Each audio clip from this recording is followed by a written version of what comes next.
Welcome to High-Fliers with me, Russell Walker. My guest on this episode started Glasgow City Women's Football Club in 1998. Since then, the team has won a remarkable 15 league titles and 15 cups. Their attempt to win league number 16 begins on April the 4th, when the top flight of the Scottish Women's League restarts. I'm delighted to welcome Glasgow City CEO Laura Montgomery onto High-Fliers. And Laura, what has enabled Glasgow City to be so dominant over the years, do you think? For me, I think belief. I think, listen, it comes down to, how the manager lines a team up, having the right players in the right positions, all that tactical stuff completely makes sense. But similarly, we've seen teams line up tactically with great players and not perform at all. I think at the highest level in football, it's the smallest differences, and those small differences for me very often come from player mentality and confidence. And if the team's confident, then, as I say, they tend to quite often believe they're infallible when they go onto the pitch, and that takes a long way. It also quite often means that, when you do go a goal behind, or the game plan's not quite as you'd planned at half time, you've got that inner belief that you can dig it out and you can go again, because you've got all those previous games in that season where you've done that already.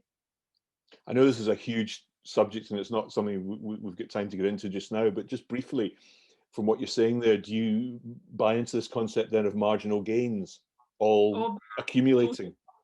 Yeah, totally, very much so. I think at the highest level of sport, that's very often the difference, and I do think personally, that the kind of mental aspect of sport is very often what makes winners from losers.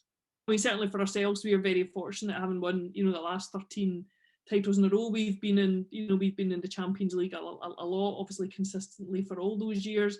That I can only speak for ourselves, but that's a huge attraction for our sponsors. To get their name, out there, not just obviously representing Scotland and Glasgow, but being pretty much all over Europe. We've played in so many different countries, and we're really, really well known, pretty much across the world, and for women's football. So that's a big attraction, and it's certainly it's very evident for me that we get more and more global brands that want to partner with us because of that. Let's examine your own journey. You came into football pretty late, but since you've made quite an impact with Glasgow City. So explain your journey, Laura, for us, please. Yeah, essentially, I only came into football late because I wasn't allowed to play when I was younger, So when I've always played football. I've played it since I could walk. I've played it every school, lunchtime. I've played it after school, the weekends. But, when I was a kid, I wasn't allowed to play for the primary team because I was a girl. I then went to secondary. I wasn't even allowed to do football in PE because I was a girl. I had to go and do dance with the other girls. I wasn't allowed to do that. So, that really frustrated me. I started my own team in my high school. But again, because, no other high schools had teams, then we didn't really have anyone to play against. So it wasn't until I went to university at 17 that suddenly I found actually an organised football structure where all the universities had women's teams. I was able to play. And then I kind of discovered, I don't want to say I was spotted, but I was asked to go along to play for a team in the senior league, a team called Mary Hill, just next to Glasgow University.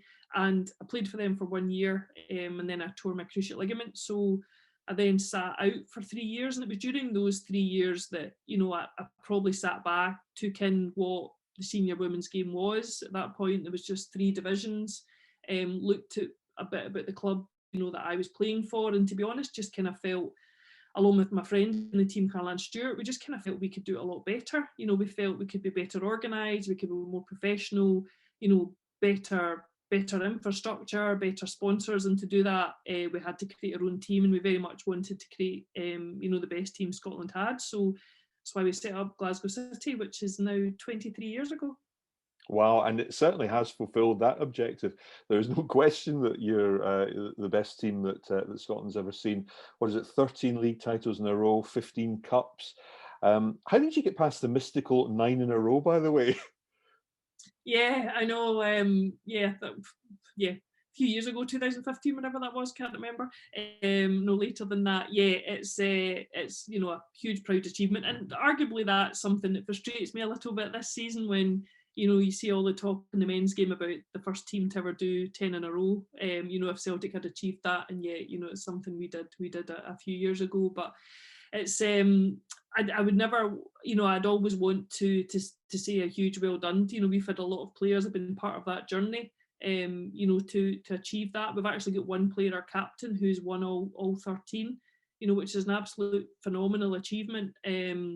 But we've had a great team, great coaches. As I say, a lot of players have gone through that, and probably a lot of people don't realise how difficult it's been, to achieve 13 in a row. We've had really, really tough competition every year, particularly on the back of trying to do it on European runs. You come back late at night, from a far travel, you've got a tough game on the Sunday. So yeah, it's a proud moment knowing that we've won 13 in a row. Hopefully we can make it 14 this season. Well, what kind of state is the women's game in north of the border at the moment? It's good. It's excellent. It unfortunately set back quite substantially by COVID and some of the decisions made around the women's game during COVID. But yeah, there's lots of investment in the game. We're officially a professional league. We've got 3 completely full-time professional teams in ourselves, Celtic and Rangers. We've got the likes of Hibernian, who have a number of professional players, a number of semi-pro players, forfeit of the same. So there's more and more, fully professional, as I say, players and teams in the league. I think we've got about 27 senior international players in the league, lots of youth internationals, and that's players from all around the world. Even if I just look at our own team, we've got players from Iceland, Costa Rica, Australia, Ireland, South Africa, America, and I think, what's really pleasing is we're starting to attract, some of the best players that exist, to come and play in Scotland, and that's just making our league stronger and stronger. You started training just after the start of March. How much of a relief is that? I imagine you'd be getting messages from your team saying, when are we getting back, boss? Yeah, a huge relief, because they were messaging me every day, particularly our Scottish international player Hayley Lauder. I think I got about 3 texts a day from her. No, it was hugely frustrating for me from the point of view that, to be honest, we were stopped in the first place, because that was an SFA decision, to stop our game, which for me I didn't fully understand when the men's championship continued and they were under similar circumstances with full-time professional teams and also not full-time professional teams. We'd obviously brought in a number of players in the January transfer window, from different countries that had left family behind, and suddenly they've arrived, and not only can they not train, they're stuck in their house and they can't even see their teammates. And it's been challenging for the players, mentally. Listen, football's not an isolated, struggling thing in COVID. We've all been struggling with it, but I think, when you're a professional athlete and you have very set structures, and you have all those endorphins released when you do train, you do certain things at certain times, you eat certain ways, you live a kind of very regimented lifestyle. And I think certainly for me to watch, the elite end of the men's game be allowed to continue, because it was deemed, too important not to allow that to happen, for the women's game to be told that we weren't important enough, I kind of struggled with, to be honest. You start the league campaign again in second place to Rangers on goal difference. Celtic breathing down your neck in third, I think 2 points behind. Can you get a 14th title, do you think? What will it take to do that? What I said before, consistency and small margins. Yeah, listen, it's going to be tough for all teams, because we've got a short space of time now to fit in the remaining fixtures, because obviously we were off for so long. We have cancelled our cup competitions to try and get the league games played. So yeah, it's going to be tough. Hopefully we don't have too many COVID scares, so all the games go ahead. But I think for me, at Glasgow, we've got a really strong squad. We've got a good depth of squad, which I think we'll need, for all these games. Brilliant competition for places, but it's the most exciting league, season we've ever had, with so many teams, going for the title. And as I say, small margins, small gains. Hopefully we'll manage to achieve 14 in a row. Well, let's finish off by talking about football and a great footballing achievement. Cristiano Ronaldo has just broken Pele's official league goal record, or official match goal record. For you, Ronaldo, best ever? It's difficult, isn't it?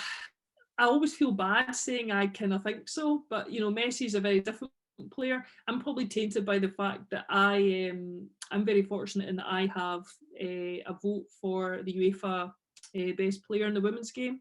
So by doing that, I get to go out to the awards. So I get to meet the male winners and the female winners. And my own experience is when you're with Ronaldo, he is very happy to chat, answer all questions. At the end, basically saying, is there anything else I can do? My experience with Messi has been, how quickly is this over? Can I get out of here? So, I mean, that's nothing to do with football abilities, but I'm tainted by those memories of how they've kind of been in those situations. Listen, I think we're just really blessed to have two amazing footballers at the same time, and I think the best thing about them has been their consistency. And how well they've looked after themselves to be so good for so long. You look at Ronaldo with his athleticism, he's like second to none. His leaping ability is frightening for a man of his age. His speed is still frightening for a man of his age. But then you look at Messi's technical ability and how he just glides past people. So in truth, I don't know. I don't know, but my experience as Ronaldo at times has been a nicer person than Messi when I've been lucky enough to be in their company. Laura Montgomery, thank you so much for joining me on High-Fliers, and best of luck for the rest of the season.